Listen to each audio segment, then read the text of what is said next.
Child brain versus adult brain. Probably one of the more important things that I discuss within my coaching when it comes to healing childhood trauma.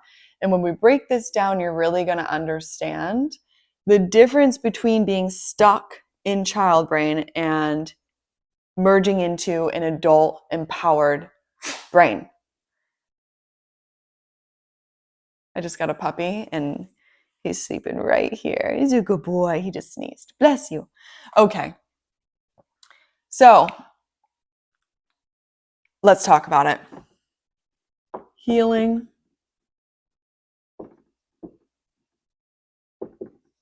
childhood trauma. The question everybody wants to know how to do, but nobody really wants to do it, which I don't blame you. It's not easy stuff, but it's necessary if you want to let go of the past, if you want to stop letting your past dictate your behaviors and impact your thoughts and impact your emotions, keep you angry, keep you stuck. So here's the difference between child brain and adult brain. I've talked about this a little bit in some of my videos, but really we're going to dive deep in here. So child brain says, I am stuck. Why? Because child brain believes they are still stuck under somebody else's roof. I am not in control. Why? Because when you're a child, you're not in control. Somebody else is in control of you. I am not in control of my safety. I'm not in control of my decision making. Okay? I need validation and love from others to survive. Okay. So this is where that whole needing validation and worried about what people think of you really comes into play, because when you're a child, you need love and validation to feel safe and to feel like you're going to survive. Okay?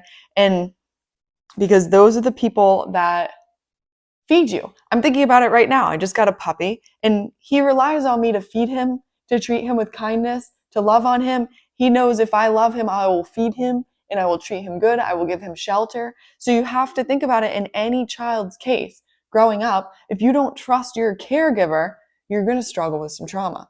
You're going to struggle with feeling safe in the world. You're going to struggle with taking confident action. And this is why. So I'm stuck. I'm not in control. I need validation and love from others to survive. I need others to do it for me. And this comes down to if your parents did everything for you growing up. It kind of leaves you in a place where, oh, well, everything was done for me. And now I don't want to do anything. And now I want everything done for me. And I want other people to do it for me. And I need to be taken care of. This shows up in relationships a lot. Taken care of. You see people pick partners. You see people, sometimes men choose mothering type of women, and sometimes women choose men that solely can provide them money-wise, and they feel like they need to be taken care of, and they start to omit the whole love factor out of the entire ball game here. So you kind of see where all of this can take place. This can show up in your career. This can show up in your health. This can show up in your wealth. This can show up in relationships. And really, we focus a lot. I have an entire video on child brain versus adult brain around money inside the Money Expansion Club. That's down in the description. But in one-on-one coaching, this is something I use all the time when it comes to healing childhood trauma, because we are rooted in this child brain of just I am still stuck under somebody else's roof. I don't have control over my reality or my life. And you keep yourself stuck. That could look like in many different ways in many different places. So let me give you an example. and like I was saying, I do this in one-on-one. We don't just work on money, we work on wealth, health, and relationships, holistic, the entire thing. And if you are interested in one-on-one coaching with me, you can look down in the description and there's a free discovery call. We can discuss if you feel like it's a fit for you. So one of my recent clients, what happened is he is struggling with merging out of survival mode. He is always afraid of losing something. He is always afraid of something going away, and he is always afraid that something's going to go wrong. And that is because he grew up under somebody else's roof where he was often guilt tripped. He was with unsafe caregivers. He was made to feel like a burden and made to feel like he was always doing something wrong. So this is really the predominant piece, is like, I am still stuck under somebody else's roof, and they are the ones that determine whether I feel worthy or not, whether I feel like enough or not, and whether I feel safe or not. And we, even though we're an adult and we live on our own, we still live with these emotions inside of our body. Why? Because we haven't let them go. Because what it looks like to merge over to adult brain is, I am empowered. I have autonomy. I have power of choice. We really convince ourselves that we don't get to choose, and we start waking up in the mornings like so afraid of X, Y, and Z happening, when the truth is you get to decide. What choices you make then creates the outcome. And there are some things that we can't control, and we have to remember it's God's timing. God's the true one that's in control. But really, he gave us free will. And what we really want to do is align our will with his will, so that we can take our actions towards making the decisions that are right for our soul, for our spirit, and that feel really good. So ultimately, what adult brain knows and is, I am confident. Adult brain is confident. Child brain believes that they need others. Like, I need to be taken care of. That's not confidence. But adult brain says, I'm confident. I am empowered. I am good. I've got this. I've got God guiding my way. I've got resources and tools. I've got the internet. I got a cell phone. I've got an able body, and I can take these steps, and I've got an able mind. And really where I learned this was when I worked in human behavior with kids with severe PTSD. What would happen was, I'll tell you a story about one child who every time he was triggered, and we would be like working on a difficult math problem or something, my job was to rewire children's behavior inside of a school. And we had 3 padded rooms in the school. It was a pretty gnarly job. And so I was working with one student, and I was pretty new at this time. And we were getting on some math problems, and they said, like, yeah, math really stresses him out. Let's see how he does. So we sit down, and his tendency is, and this is what happened, he started getting triggered with the math problem. He started crawling under his desk, and he started barking like a dog, and he started like attacking some of the other students. And I watched him, because he looked at me when he was like, Miss Lauren, like, it's getting really hard. This is getting really hard. I said, okay, let's just breathe through it. Let's try it again. And you could see his eyes turn. Like, and this is what happens when trauma takes place. It's like we black out. We go somewhere else. Trauma takes place and takes control of our behaviors. And he was brought right back to child brain. Because when he was really little, I think he was probably 8 or 9 years old when I was working with him. But when he was really little, he was in a new home now at this point. He was kept in a cage like a dog, and he was fed like a dog when he would get in trouble. And so whenever he gets traumatized or triggered, he'll start actually acting like a dog, because that's what they would have him do as a kid. And it was heartbreaking. It really was heartbreaking. But he went right back to child brain. And he's like, I'm not in control. I'm still stuck in this house under these caregivers, to the point where, I mean, it was, of course, dramatic, because he suffered with severe PTSD. And he was still really young. And yeah, the age definitely plays a role. So he went right back to child brain instead of staying in empowered adult brain, like doing the math problems, like, oh, okay, I get to decide to breathe through this situation. I get to decide to move through this. And that's what we would work on with these kids, is to get them into their empowered state, into their ability to know that they're not stuck anymore under somebody else's roof and under somebody else's care that is not safe and that doesn't treat us very well and that doesn't treat us right. And you don't need them in order to survive anymore. He was still young, but he was under better care and in a new place. And so this is really where we want to merge over to. And in order to do that, it is going to be a lot of the healing work. It is going to be a lot of the letting go. But I really want you to understand the difference between child brain and knowing when you're being brought back to 7-year-old self. You're being brought back to 5-year-old self. And you're thinking, I'm not in control of this situation. And that's where fear comes from, right? We talk about all of those stuck, low vibrating emotions like fear, guilt,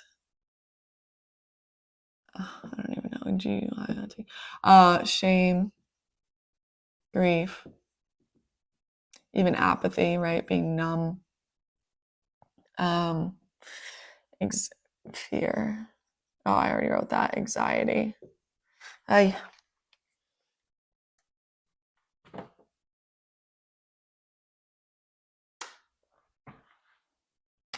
You get it. I will also bring up the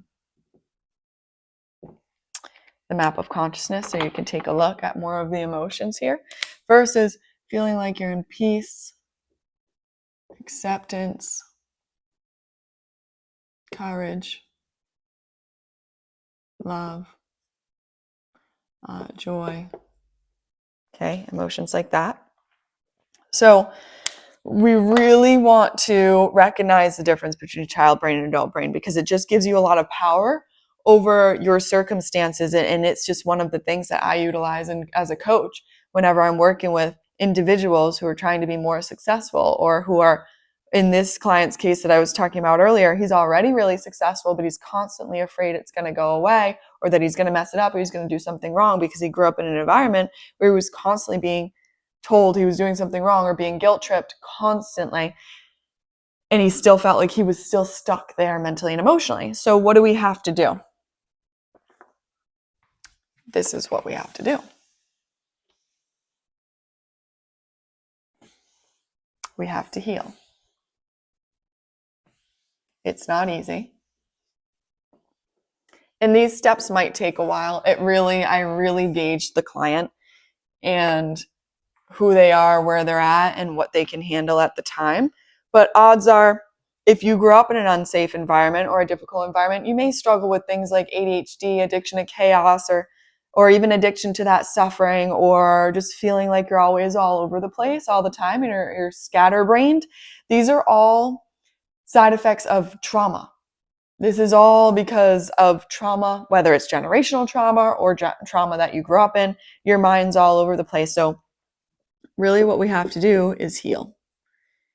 And it's a big part is releasing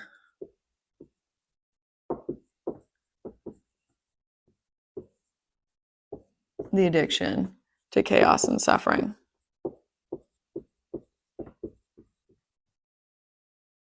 I have another video on all about the addiction to chaos and suffering, and definitely check that out if you want more information on it, or if you resonate with it, because this is like the one that's like constantly choosing the toxic relationships, or putting themselves in difficult situations, or sabotaging the situations, or is all over the place all of the time, is never quite settled, always wants to do something different all of the time. Instead of allowing yourself to like be in peace and be in calmness and enjoy and just kind of be there, always kind of like bringing up past situations, always putting yourself in a state of suffering. So first is recognizing that you may have an addiction to this chaos or suffering. It's where procrastination's birthed. It's where inconsistency's birthed. This is like layers down. This is all the stuff people talk about all the time with like inconsistency, procrastination. This is layers down, to where if you can kind of visualize it here with me, like this is multiple layers down at the depths of like inside your body, where there's like this addiction to the constant suffering just to keep you stuck in these low vibrating emotions that is in your comfort zone. This is your comfort zone. If you grew up in suffering, odds are that is your comfort zone. If you grew up in chaos, that is your comfort zone. If you grew up being guilt tripped or always being told what you did wrong, like that's your comfort zone. You're going to keep doing that to yourself until you learn how to rewire and live a new life. Align your will with God's will. Give him your past. Let it go and move forward as the version of yourself that you're meant to be. And that's always what I hear from humans is like, I just want to be the person that I know I can be, the version that I'm meant to be. And that's it. Like we're standing in front of our own way. And even you watching this video right now is really, really beautiful that you're even wanting to take these steps and move forward, and getting support really helps. I'm not just saying that because I'm a coach. I do free things monthly. I'll announce them. If you subscribe, I'll announce them on a post every month. I do free stuff. If you can't afford it, get into free stuff, get into inexpensive groups wherever you can start. Or if you're ready to go ahead and like move forward and get the support, just invest your money in it, because it's worth putting your money there. Because when you heal all of that, gosh, you're off and running for the rest of life. These are skills you take with you for the rest of life. It's an investment. So releasing the addiction to chaos and suffering, you really have to let that go. What is that going to mean? Slow down. Okay. Start spending some time by yourself.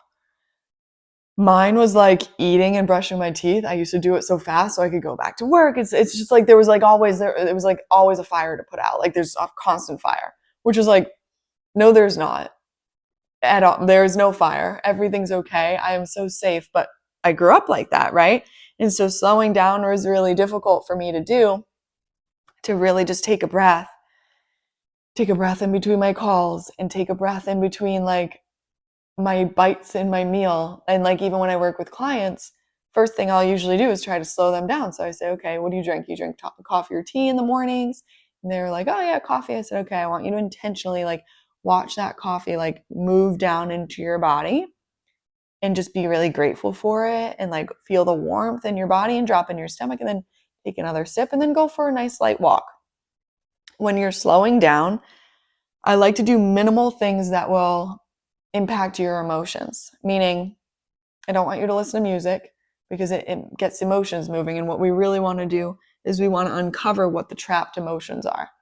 So when you're getting ready to heal your childhood traumas or any of your traumas, you're going to want to feel your own emotions, which is usually what people are avoiding, of feeling those trapped emotions, because they've been sitting there harnessing and turning into this ugly, big thing that's just screaming at you like, hey, I need attention. I need love. Like I need this to be let go of. So slow down. That looks like many, many different things. And again, depending on who I'm working with, like I'll suggest different things depending on their lifestyle and what they need. And then the next part's going to be to feel.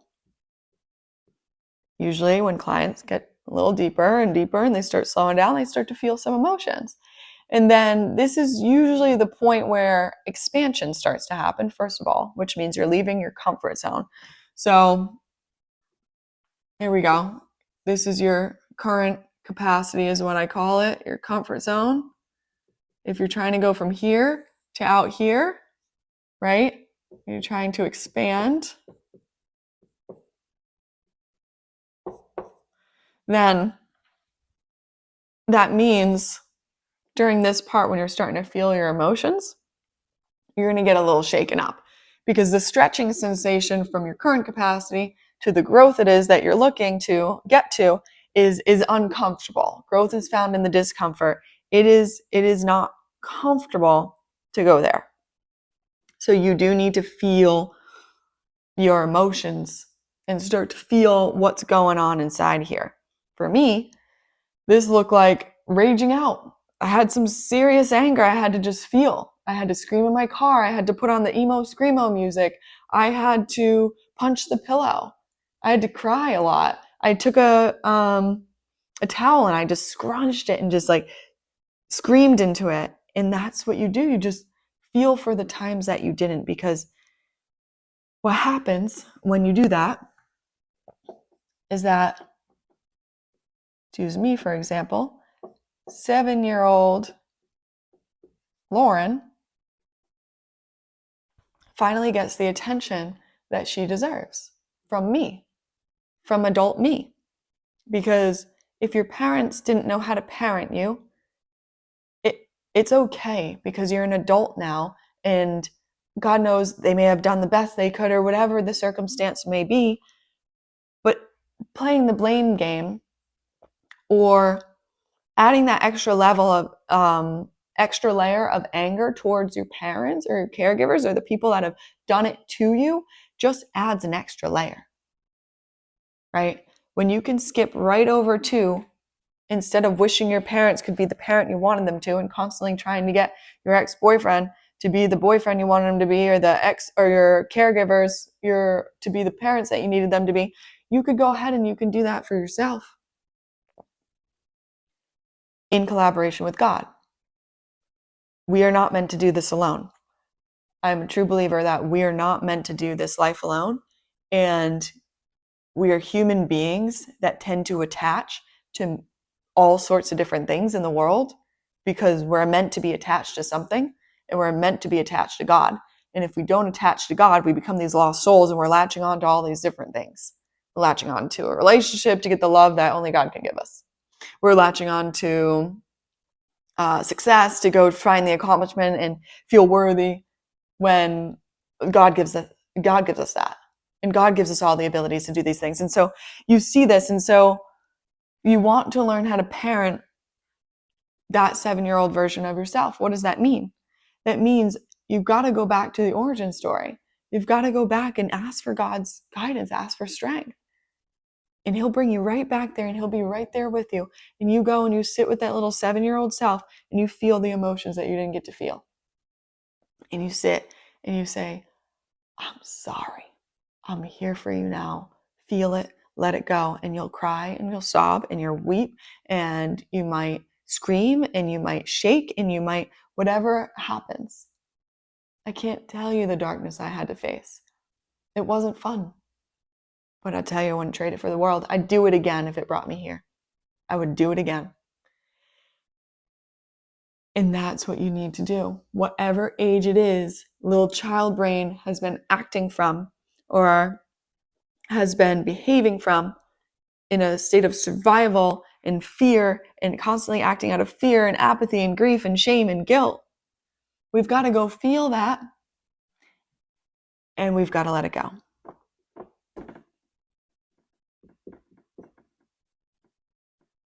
Let it go. What does it look like to let it go? Well, this is when you start to actually stretch. This is where you start to actually go outside of your current capacity, and you're actually stretching out of here. Why? Because you're letting this go. And by letting this go, you're opening up more space for the greater and better things in life. You actually start to see your worth and you see your value. You see that you're a high value human being and that you have so much courage, so much strength, and you have so much inside of you that is just waiting to be unleashed, and that God has such a plan for you. You also start to feel the love that God has for you. All the blessings that God has for you. You start to see it, you start to feel it when you let it go. And when you let it go, you can't just let it go and hope that it just floats into the abyss. Like, you have to give it to God. Like, sit in a meditation and actually watch yourself hand it over to Jesus and do what he said he was going to do, and take all your sins, take any guilt, any shame you have, and take all of your trauma and take your past pains and let it go, give it to him. And when you give it to him, you're free. But also, you have to actually give it to him. I can't tell you the amount of people who will sit here and who will say, I want to let it go. And I know you do. I know you want to let it go, but it's hard to let it go because you're leaving your comfort zone. If pain is all you knew, if anxiety is all you knew, if chaos and suffering is all you knew your whole life, you know that means you're going to have to let it go, and you're going to have to start feeling something different. Ask yourself, what are the fears on the other side of that? What are the fears on the other side of letting go of your past? And when you really sit with yourself and you get down to it, a lot comes up. You're going to be navigating the unknown. You're probably going to have to step up in a lot of areas of your life. And it's a beautiful, great thing. But if you don't trust yourself and you have a hard time loving yourself, it might be a little tough. So you have to sit there, write these things out, be your best friend. Don't sit here and get angry at yourself because the little 7-year-old self didn't get to feel emotions. Sit here and get on a team with yourself and team up with God and ask for his guidance. Sit with him, pray with him, and he will show you the way. He will show you the way every single time. And, I just finished reading Job, and the main thing I got from Job was that it is better to know God than to know. You may not know sometimes where some things came from. You may not know why you're suffering so much, but it is better to know God than to know. So when you sit down and you know him and you ask for his guidance, he will show you the way. And you just have to sit with it, be with it, and be courageous enough to confront it and to also give it up. This stuff is addicting. I'm going to tell you right now, like, you see it. People run in circles in these toxic patterns. They love it. It's such a high. It is addicting. People run in circles on hyperspeed mode in their success and career. It is addicting. But inside, I've felt it before. It is never comfortable. It does not feel like peace. It does not feel like love. It does not feel joyous. It feels like fake joy because you get these highs, but then you're like, why am I so physically uncomfortable? Why am I still anxious? Why am I not happy? And it's because these emotions are very, very addicting. I got to a place in my life where I had everything that I ever wanted. I had all the money. I had a relationship. My health was top tier because I was crazy, working at the gym, well, my body, put it that way. But I couldn't even get out of bed because I had this debilitating back pain. I had no idea where it came from. So what happens is when you let this stuff sit in your body, it'll start to turn into sickness. It'll start to turn into illness. It'll start to turn into physical pain that doctors just don't have the answers for. Nobody knew why I had this back pain. I, as an able-bodied 24-year-old, maybe 25, couldn't get out of bed. Needed to get lidocaine shots just to be able to go to work for 3 days, and then I was stuck in bed again because I couldn't physically move. My back was in so much pain. Nobody knew why. I know why. Trauma, pain, feeling stuck. And that was the beginning of my healing journey. I'm actually grateful for that pain, that physical pain. And my body was sending me messages because what if it turned into something even worse and became terminal or more difficult, or I ended up in a wheelchair? You see these things happening because people, they will bottle up and bottle up and bottle up their emotions. And I just heard a pastor speak the other night. He was in a wheelchair bound. They had no idea why. He's walking now. Why? Because he let it go. And he even said it. He said, I had such a hard time letting it go and giving it to God.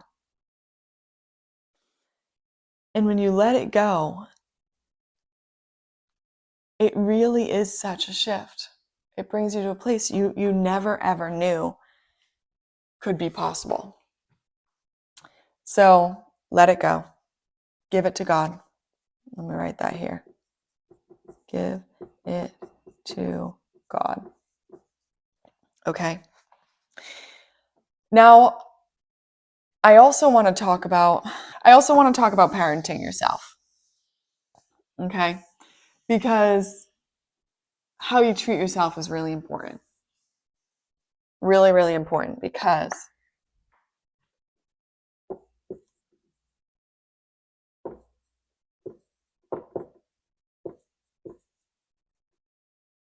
here's the thing. What will happen is we know what's good for us. We know what is good for us. We know that going to the gym makes us feel good. We know that slowing down and taking our intentional time for ourselves feels good. We know that taking a couple of hours to pray and to read the Bible feels good. It feels right. Why don't we do those things? I wish I didn't erase the capacity thing. It's going to take you out of your comfort zone. It's going to make you a better person. Are you worthy of that? Is what you're thinking deep inside of yourself. Am I worth all of the good stuff in life? But here's what happens. When you do try to take steps in parenting yourself and you don't do what you say you're going to do,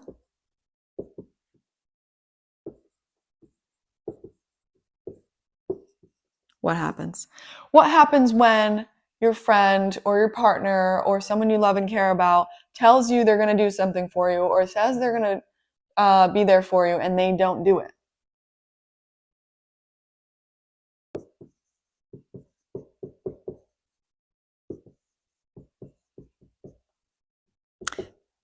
Self. These are all the things that take a hit. I know. I don't trust them. I don't love them. I get pretty upset with them. I don't have confidence in them and I don't respect them. So what happens when you don't do what you say you're going to do? When you say, okay, I need to parent myself better. I need to do better. I need to now step into empowered adult brain, and I need to stop thinking I'm stuck and waiting for somebody to save me. And I need to merge into that empowered adult brain. So I'm going to do X, Y, and Z. And take it slow here. Please take it slow. Because the worst thing you can do is not do what you say you're going to do. Because as you're reparenting yourself, you're building back your self-love, your self-trust, your self-confidence, your self-respect.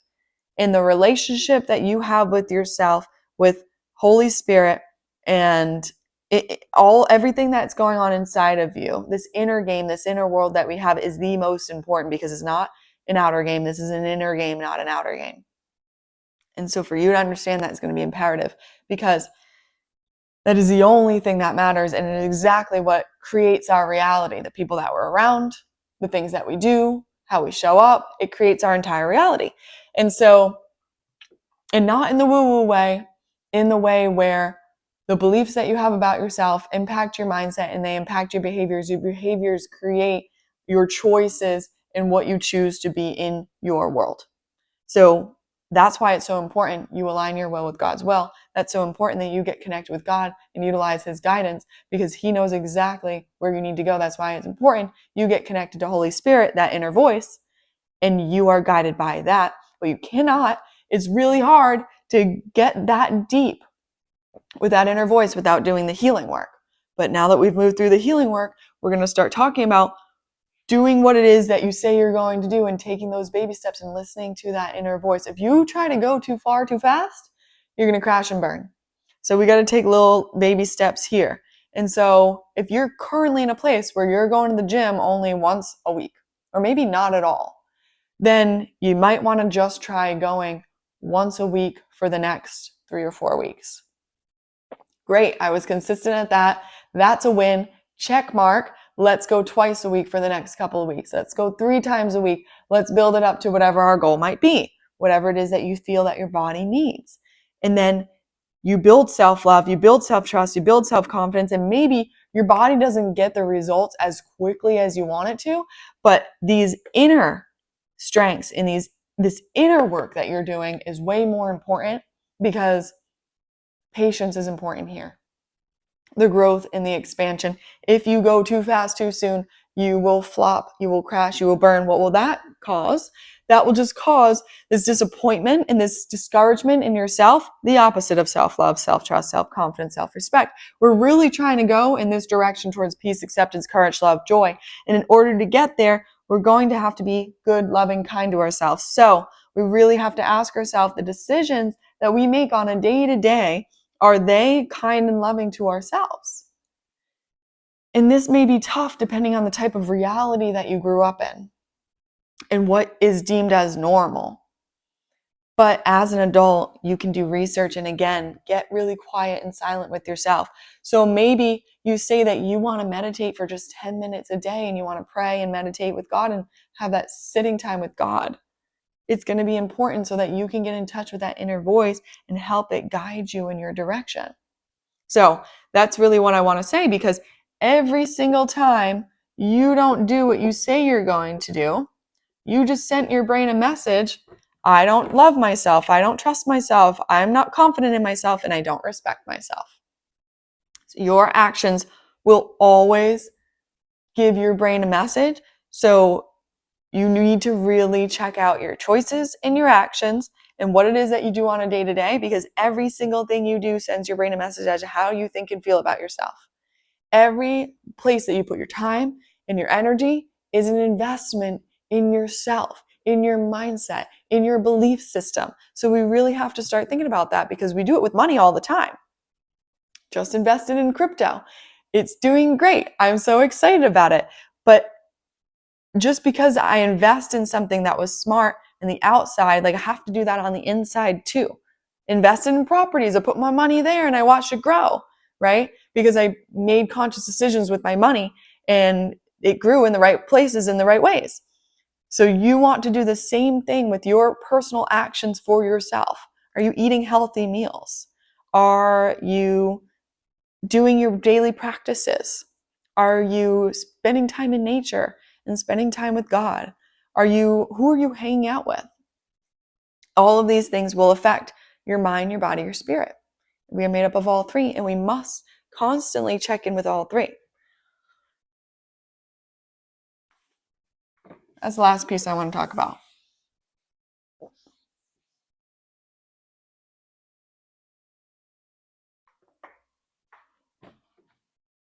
Mind, body, spirit. We are made of all three. And here's the thing. Our mind is like the computer processing system. And our body is the way we take actions. And it's what houses our health. It also is what gives us signs and directions if something's not going right. And our spirit is our guidance. So, spirit tells the mind how to think, how to process, and then our mind tells our body what to do. And when we incorporate all three, that's called alignment. That is how we get into an alignment. Because just as things are happening inside of us, our spirit is giving us guidance, processing it through our mind. Okay, we think, this sounds like a good idea. Then we start taking action. That's how that happens from the inside out. Same thing when information comes in and the actions of others come in through our mind, we recognize them. Spirit gives us discernment. Spirit gives us understanding. And that's what we want to make sure we check in with. A lot of people spend a lot of time here, just with the mind and body, and they forget about spirit. And that's where I find people are really off-centered, when they don't have the most important piece that there is. The groundbreaking piece is your spirit, is Holy Spirit, is God, your connection with God. Because again, if you are constantly attaching to other things in the outside world instead of God, you are going to be this like lost soul, like this lost puppy, constantly looking for your worth, constantly looking to understand the world, constantly seeking answers, running in circles. It's not fun. I've been there. It was not fun. And sometimes we're just in the mind, or we're just in the body, or we're in both. We want to incorporate all three. So I highly suggest taking that into consideration. And again, if you feel like you need further support, please, as long as there's availability, there's a link down in the description for a free discovery call to work with me. There's also the Money Expansion Club, where we work on all of this around money in particular. So if you're looking to expand your income or your wealth, it's a great place to start. And yeah, any of your comments are always helpful too, your feedback and your understanding. I love when you guys break down your notes and what you got from these videos. Super, super helpful. I hope this helped you understand child brain versus adult brain a little bit more, because it is something I talk about in almost all my videos. And yeah, that's all I have for you today. I'll see you later.